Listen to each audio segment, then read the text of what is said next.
Hello everyone, my name is Subhashish and you are watching the Commerce Academy classes.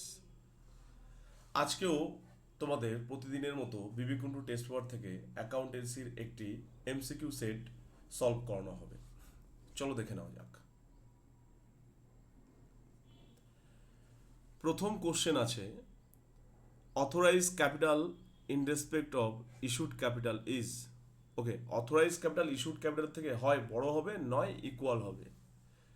more than or equal, authorize capital issued capital থেকে হয় বড় হবে নয় সমান হবে। if the amount of capital employed is rupees 5 lakh, profit earned during the period rupees 1 lakh, the normal rate of return is 15%, then the amount of super profit will be. Okay, if the amount of capital employed is rupees 5 lakh, যদি ব্যবসার capital employed 5 lakh টাকা হয়, profit earn during the year, profit হয়েছে কত 1 লাখ টাকা, আর normal rate of return আছে কত 15%, তাহলে নর্মাল প্রফিট কত হচ্ছে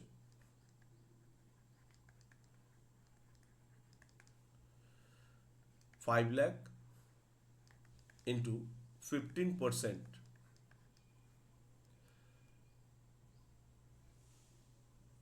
সমান সমান হচ্ছে 75,000, মাইনাস করে থাকছে 25,000, তাহলে 25,000 কি হবে সুপার প্রফিট। তোমাকে জিজ্ঞাসা করছে সুপার প্রফিট কত হবে, super profit 25,000। Next 3, 1,010% equity shares of rupees 100 each issued to a vendor against purchase of need asset. ওকে, দেখো টোটাল পেমেন্ট কত হচ্ছে, টোটাল পেমেন্ট 1,000 ইন্টু, আচ্ছা এখানে ইকুইটি শেয়ারের সামনে 10% কেন দিয়েছে? অ্যাকচুয়ালি ইকুইটি শেয়ারের রেট অফ ডিভিডেন্ড তো ফিক্স থাকে না, এটা মেবি 10% ডিভেঞ্চার বা 10% প্রেফারেন্স শেয়ার হতো, আর ইকুইটি শেয়ার হলে পার্সেন্টেজটা হচ্ছে না। তাহলে আলটিমেট কথা হচ্ছে কি 1,000 ইন্টু 100 ইস্যু করছে, তাহলে মোট দিচ্ছে কত 1 লাখ টাকা। তাহলে 1 লাখ টাকা পেমেন্ট করছি কিন্তু আমি অ্যাসেট পাচ্ছি কত 1.5 লাখ টাকা, তার মানে লাভ হচ্ছে, আর লাভ হলে capital reserve, option D. Test পেপারে অনেক জায়গায় অনেক ভুল প্রিন্টিং মিস্টেক থাকে। আচ্ছা, A Limited acquired assets worth rupees 15 lakh from H Limited by issue of shares of rupees 100 at the premium of 25%. The number of shares issued to settle the purchase price. Okay, 15 lakh টাকা হচ্ছে কি total due আছে asset কেনার জন্য, আর payment করছে কি 100 টাকা দামের যে শেয়ারসগুলো আছে সেটা 20% প্রিমিয়াম ইস্যু করছে, তার মানে কি 100 প্লাস কি হবে 125%, তার মানে 25 টাকা। তাহলে 15 লাখকে ভাগ করতে হবে 125 দিয়ে, 15 লাখ ভাগ 125, 12,000 শেয়ার দেওয়া হচ্ছে,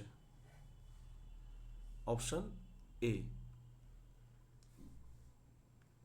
12,000 share. The number of partners required for a banking partnership. ওকে, 2 থেকে 10, যদিও নতুন কোম্পানি আইনে এরকম কিছু বলা নেই।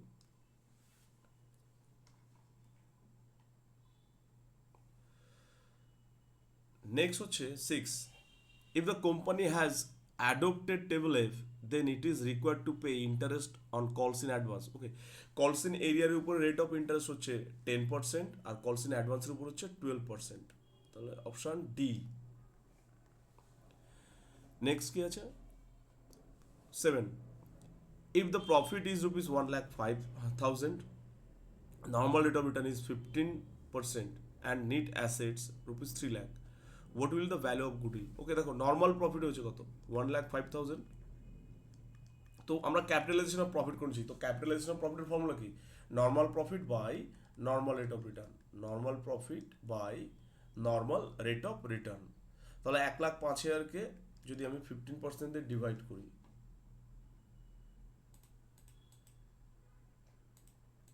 1,05,000 বাই 15% ইকুয়াল টু হচ্ছে 7 লাখ।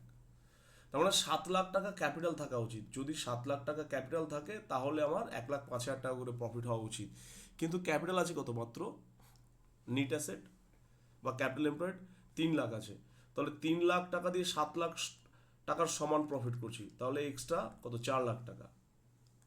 4 লাখ টাকা হচ্ছে কি গুডউইল। তাহলে কি করলাম? প্রথমে ক্যাপিটালাইজেশন অফ প্রফিট করে নিলাম, নর্মাল প্রফিটকে অ্যাকচুয়াল প্রফিটকে নর্মাল রেট অফ রিটার্ন দিয়ে ভাগ করলাম, করলে আসছে 7 লাখ। ক্যাপিটালাইজেশন অফ প্রফিট সেটাকে অ্যাকচুয়াল ক্যাপিটাল এমপ্লয়েড বা নিট অ্যাসেট দিয়ে নিট অ্যাসেট মাইনাস করলাম, তাহলে পাচ্ছি গুডউইল 4 লাখ টাকা। Option B. Roman 8. A and B are sharing profits and losses in the ratio of 3:2. C is admitted with 1/5 share in the profits, which he gets from A. What is the new profit sharing ratio? Okay. A আর B ছিল কত ছিল? A ছিল 3/5 আর B ছিল 2/5. A and B are sharing profits and losses in the ratio of 3:2. A এবং B লাভ ক্ষতি ভাগ কত? 3:2 অনুযায়ী। C is admitted for 1/5, তাহলে C কত হচ্ছে? C equal to 1/5, which he gets from A. পুরো টাকাটাই ও A থেকে নিচ্ছে, তাহলে কি হবে? এখান থেকে মাইনাস হবে A থেকে, তাহলে এর নিউ রেশিও বেরিয়ে আসবে। What is the new profit sharing ratio? তাহলে এখানে থাকছে কত? 2/5, তাহলে new ratio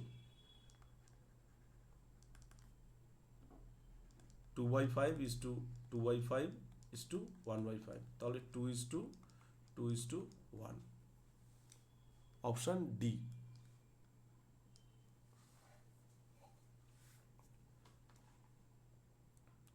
9. A, B and C are partners sharing profits in the ratio of 2:1. A's capital is rupees 50,000. B's capital is rupees 70,000. C's capital is rupees 35,000. B retires from the farm. And balance of reserve আছে 25,000. Goodwill আছে কত? 30,000. And profit on revaluation আছে কত? 7,500. Then amount payable to B. তাহলে B কে কত টাকা দেওয়া হবে? তাহলে দেখো B কে দেওয়া হবে কি? B এর ক্যাপিটাল প্লাস কি রিজার্ভের পোর্শন প্লাস গুডউইলের পোর্শন প্লাস কি রিভ্যালুয়েশন, যেহেতু প্রফিট বলেছে তাহলে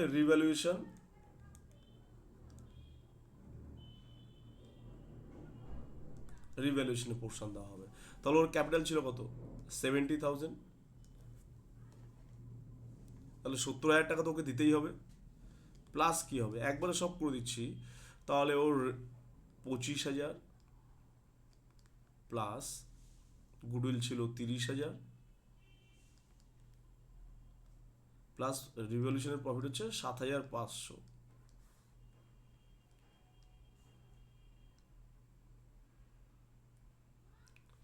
এটার সঙ্গে গুণ করবো। বি এর রেশিও কি ছিল? 2:1 ইন্টু 2/5।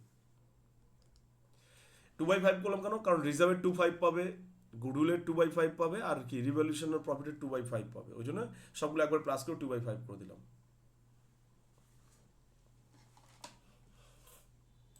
কত হচ্ছে? 25,000 plus 30,000 plus 7,500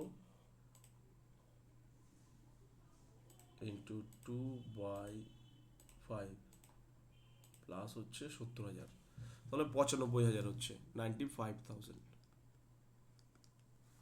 option D.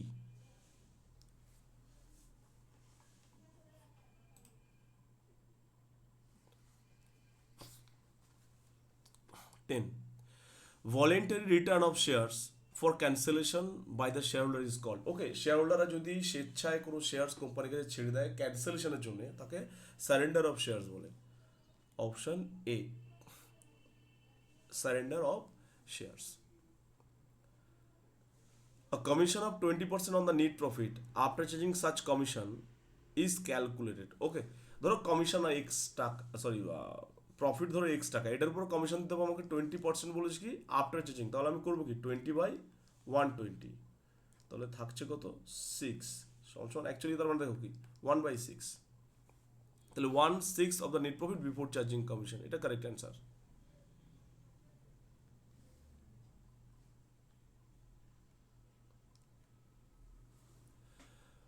When there is no goodwill account in the books and goodwill is raised, dash account will be debited. Obviously goodwill account কেই ডেবিট করা হবে, অপশন বি।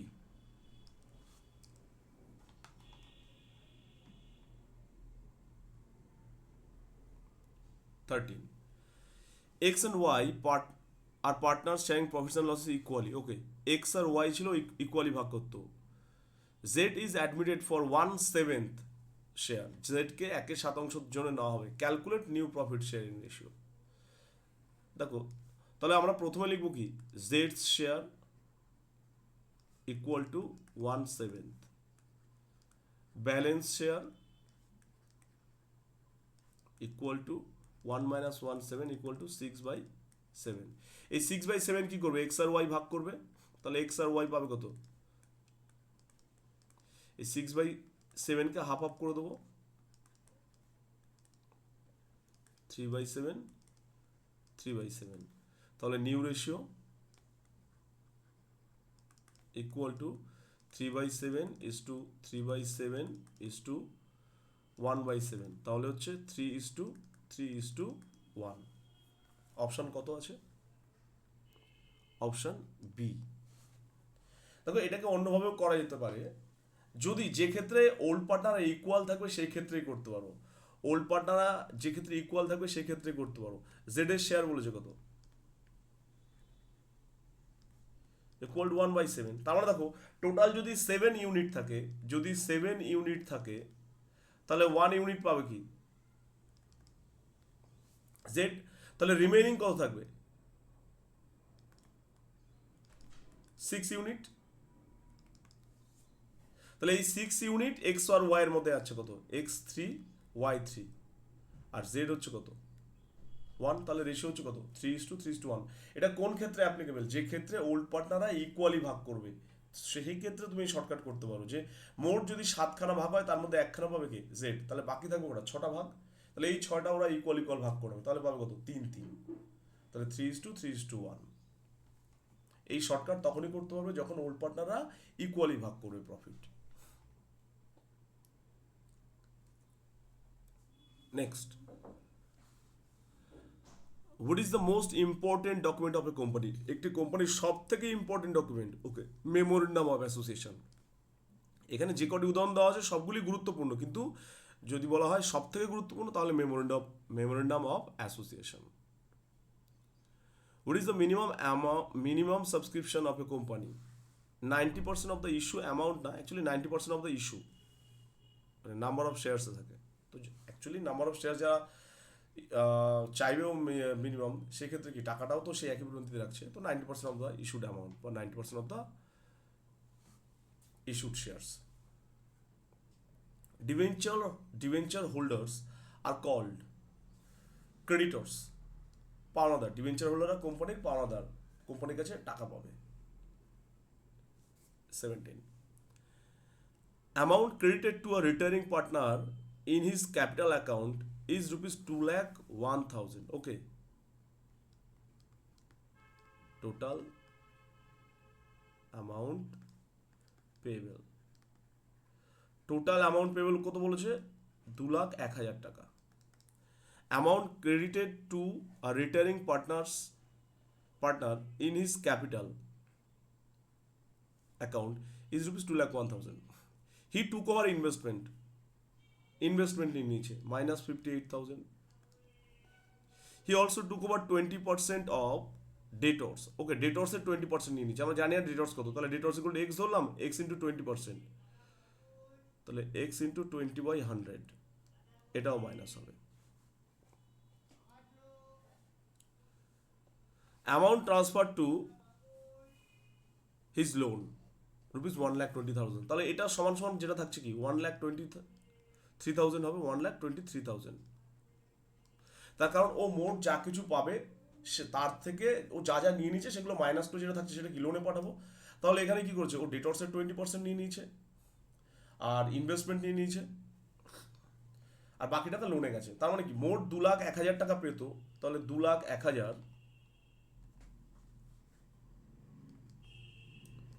মাইনাস হচ্ছে কত 58,000 minus হচ্ছে 0.2x equals to 1,23,000।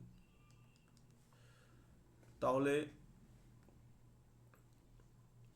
2,01,000 থেকে 58,000 বাদ গেলে 1,43,000 আর এটাকে আমি এদিকে নিয়ে চলে আসছি মাইনাস 123,000 ইকুয়ালস টু 0.2x। তাহলে x ইকুয়াল টু কি হবে, এখান থেকে থাকছে 20,000, 20,000 বাই 0.2 সমান সমান হচ্ছে 1 লাখ। তাহলে ডেটর্স হবে হচ্ছে 1 লাখ টাকা।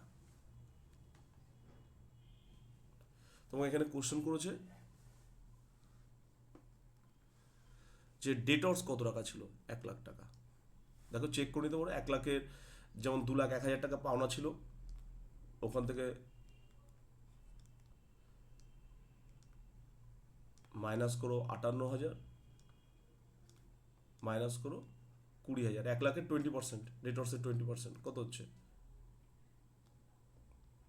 1,23,000, যেটা লোনে ট্রান্সফার করেছিল। ভালো সেট করেছে এমসিকিউটা। ওকে নেক্সট দেখো, reserve capital can be called up. Okay, reserve capital টাকা আবার চাইতে পারে কোম্পানি, কখন, যখন কোম্পানি বন্ধ হয়ে যাবে বা উইন্ড আপ হয়ে যাবে, অবসান বাংলা যেটাকে বলছে। কোথায় আছে, in the event for the purpose of company being wind up, তাহলে অপশন সি।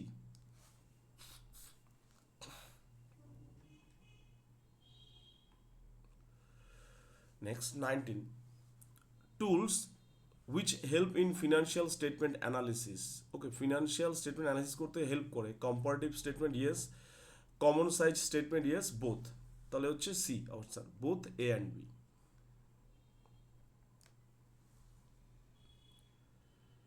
এরপর the significance of comparative statement. Okay, তুলনামূলক বিবরণী তৈরি করার যে মানে গুরুত্ব, indicates weakness and soundness of the farm, prepare common size statement, A and B both না, A indicates weakness and soundness of the firm, ব্যবসার কোথায় দুর্বলতা হচ্ছে বা ভালোভাবে চলছে কিনা সেটা এখান থেকে গেস করা যায়। The dash ratios provide the information critical to the long run operation of the firm. Solvency ratio, long রানে বিজনেসটা কত ভালো চলবে, কতদিন চলবে বা কোনো সমস্যা আসবে কি আসবে না, এটা সলভেন্সি রেশিও থেকে বোঝা যায়।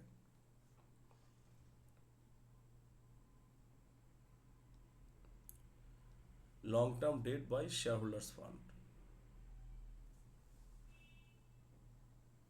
আচ্ছা, satisfactory ratio between long term debts and share holders fund. Okay, তার মানে long term debt by share holders fund এটা বলতে বোঝাচ্ছে কি, ডেট ইকুইটি রেশিও। তাহলে debt equity ratio maximum 2:1, long term debt by share holders fund, তাহলে 2:1। Cash balance is 15,000, trade receivable is 35,000, inventory দেওয়া আছে 40,000, ট্রেড পেয়েবল আছে 24,000, ব্যাংক ওভারড্রাফট 6,000। কারেন্ট রেশিও বের করতে চাই, তাহলে কারেন্ট রেশিও কি, current asset by current liability. তাহলে কারেন্ট অ্যাসেট এখানে কি দিয়েছে, ক্যাশ দিয়েছে প্লাস ট্রেড রিসিভেবল দিয়েছে প্লাস ইনভেন্টরি দিয়েছে, পুরোটা বাই কারেন্ট লাইবিলিটি। কারেন্ট লাইবিলিটির মধ্যে কি কি আছে, সানডে ক্রেডিটর্স আর হচ্ছে ব্যাংক ওভারড্রাফট। তাহলে 90,000 by 30,000 equal to 3, that is 3:1, 3:1, option B. Okay, next, equity share worth rupees 10,000 issued to public for cash. Equity share issue করা হয়েছে পাবলিকের কাছে ক্যাশের বিনিময়ে, তাহলে it is cash flow from financing activities, cash flow from financing, option B. Cash flow from financing activities. যাই হোক, আজকের মতো এই পেজটাও শেষ হয়ে গেল। যদি তোমাদের কোনো অসুবিধা থেকে থাকে বুঝতে বা কোনো কিছু পারছো না, তোমরা অবভিয়াসলি কমেন্ট করে জানাতে পারো, চেষ্টা করো পুরোটা তোমাদেরকে হেল্প করার জন্য। ওকে, আজকের মতো এই পর্যন্ত এই ভিডিওতে। ওকে, দেখা হচ্ছে নেক্সট ভিডিওতে।